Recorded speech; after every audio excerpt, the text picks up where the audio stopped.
Hey everyone, Big Thin Eli Tano here, the internet's busiest music nerd, and it's time for me to come clean and admit to you that the beautiful, soft, gorgeous, buttery smooth voice that you've enjoyed in many an argue video, many a review over the years, is in fact a put-on, completely and utterly fake. I have been fabricating my voice now for years. Here is my actual, in-person, human voice. Hey everybody, it's time for Let's Argue. It might be kind of shocking to hear it done in a voice like this now from here into the rest of the future, but that's how it is. Okay, I'm sorry. Let's just do the video. Being punk and unironically listening to Green Day makes you more punk because you don't let the punk community tell you what you should or shouldn't listen to. I mean, while yes, it is true that, like, you know, in a sense it is punk to be nonconformist, not even conforming to the expectations of the punk scene itself. But honestly, at this point, I'm gonna be real right now. I feel like the punk community could use not more gatekeeping, but more attempts at instilling the ethos and the perspective and the point of views that actually line up with punk culture and punk music broadly. Independence, DIY shit, anti-corporate shit, so on and so forth. That doesn't mean that you can't listen to Green Day. If you really care about these ideals, I feel like generally speaking there are bigger fish to fry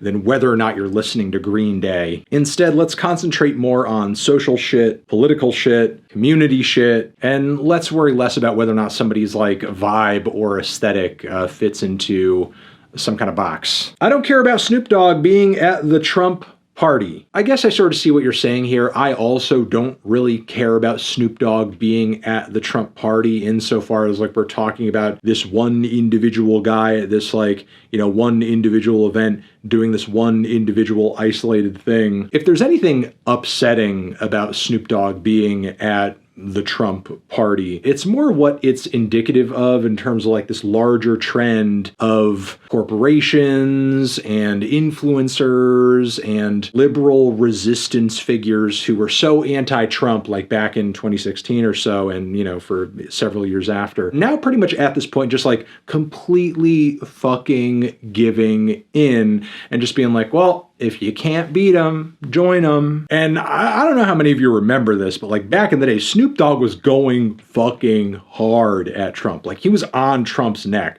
on social media and with a lot of his commentary. It's just especially weird and disappointing to see him kind of roll over in that way because like, dude, I thought you like had an issue with this guy. He was easily one of the most verbal and aggressive when it came to Donald Trump. I just find it annoying. I find it ridiculous. I find it stupid because not only is it just like a really hypocritical flip-flop, it further adds to this annoying perspective and narrative that is often pushed on the right that like all these people who hate Trump, it's all just like personal, or it's because there's some kind of like, you know, weird secret reason that they're doing it. You know, given the right context or situation, they would love him too. Or, oh, they all used to love him until they were told by this or that or whatever to hate him instead. And while for tons and tons and tons of people, including myself, that is not true. Trump is trash. He's a piece of shit. I vehemently disagree with his ideals and the ideals of a lot of his voters and followers. And my reasons for doing so have very much to do with my morals and my personal political convictions and the years of study I've put into political science and the like. But to your average voter that knows fucking nothing about politics, like when they see me railing against him, all they see is like, oh, that's a guy who's against Trump. And that Snoop Dogg guy, that's a guy who's against Trump too. And maybe in that instance, they're taking Snoop Dogg's opinion on this even more seriously because as a public figure, he's obviously a lot larger than me. And it says something, it communicates something for a Snoop Dogg to essentially flip-flop and be like, actually, this Trump guy, not so bad. Totally cool with the dude, don't even know what the hell I was on before. To his psychotic fans, it looks like that the criticisms against Trump are made up and there's no validity to them, when in fact, there is a lot of validity, tons of validity. Playboi Carti is a pretty bad person, and I'm glad his fan base is finally noticing. I feel like it's only happening now because of two things. One, maturity. Let's be honest, a lot of Playboi Carti's biggest fans got into his music when they were very, very, very young, really living through the edgiest and most nihilistic years of their life because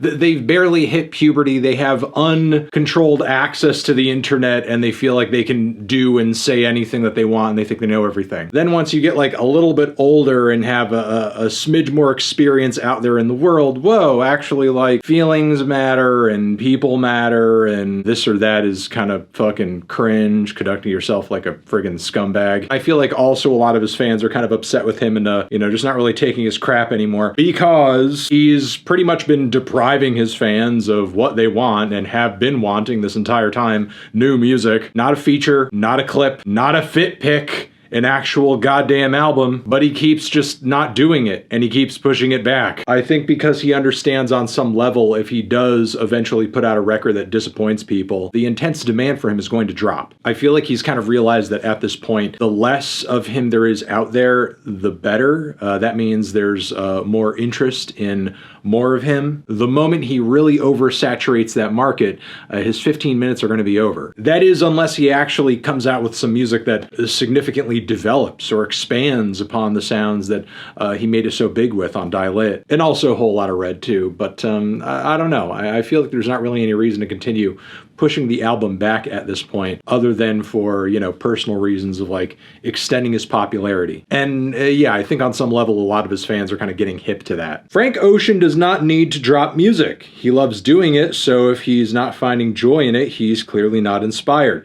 People saying that his brother's death could have given him a lot to write about clearly don't know enough about grief. Yeah, and honestly, not just about grief, but I feel like if that's the position, the point of view fans are really operating under, I feel like it's a gross misunderstanding of the artistic process and the songwriting process, that the moment something bad happens to somebody, cold-hearted fans just kind of think to themselves, yeah, just write about the bad thing that happened to you. We would love that. There's tons of artists that have horrible things happen to them all the time, but they don't necessarily pull from those things as a source of inspiration for their music. That may not be what their process is, and you can't force a particular process upon a person. I mean, while it's true that art and music has long been a great outlet for a lot of negative experiences in people's lives, it doesn't have to be that, nor should artists be pushed or urged into doing that if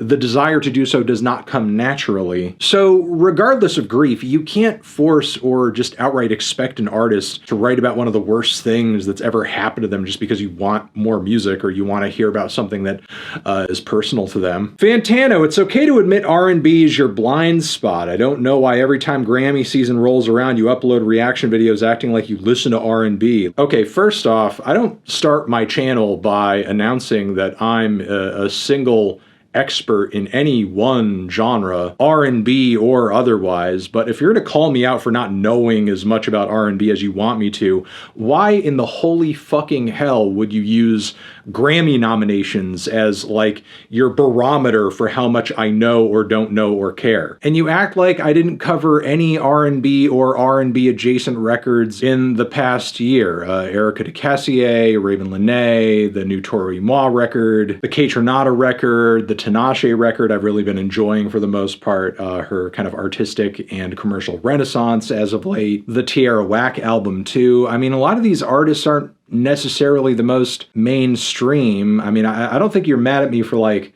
not being the biggest fan of like Usher and Money Long and so on and so forth. I mean, it seems like you think that like, my finger's not on the underground pulse enough. I'll just come out and say here, I'm not a fucking expert in any one single genre to the point where I know everything and I know exactly like what's going on at like every level. I'm the single most expert in what I like, and that's pretty much it. And again, I do videos talking about my preferences for like who should win whatever Grammy in whatever category, not to show off my expertise or tell you guys how much I know. It's me just sort of like, commenting on a big mainstream music industry event. Really the biggest of the year as far as awards are concerned. And it's truly not anything deeper than that. Batman would absolutely destroy Iron Man in a 1v1 with equal armament. Well, yeah, I mean, Bruce Wayne is like, canonically like, super agile and fit and buff, while obviously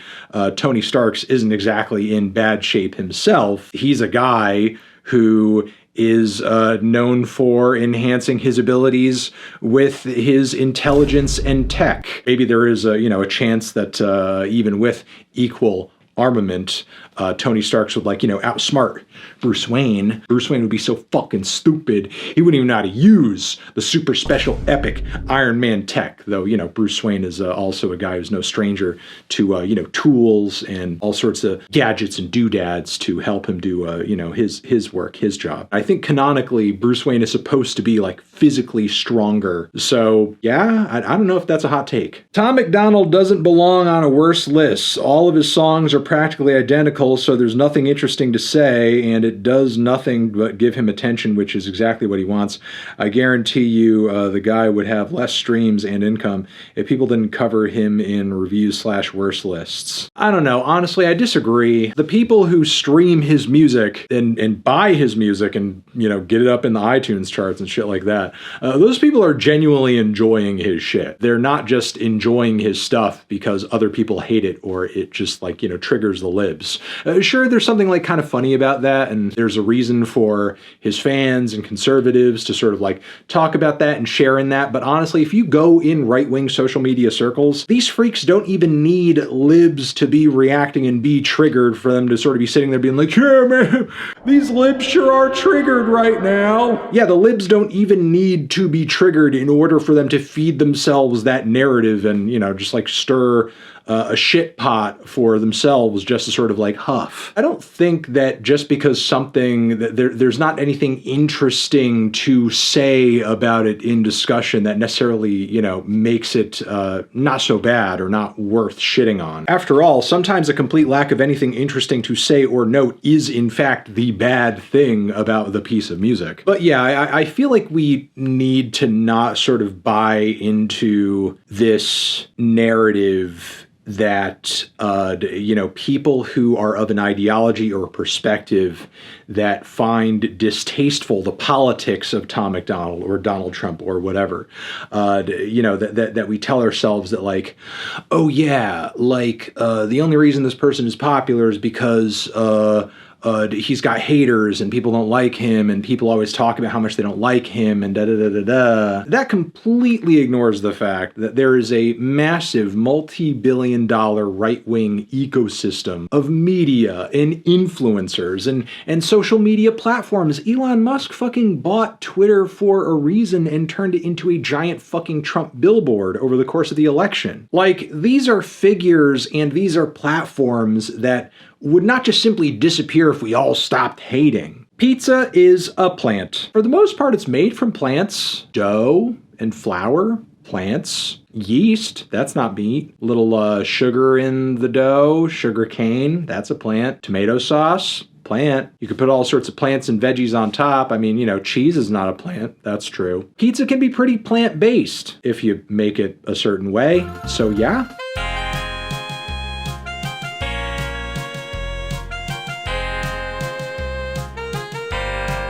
You guys are the best. Over here next to my head, it's another video you can check out. Hit that up or the link to subscribe to the channel. Anthony Fantano. Let's argue forever.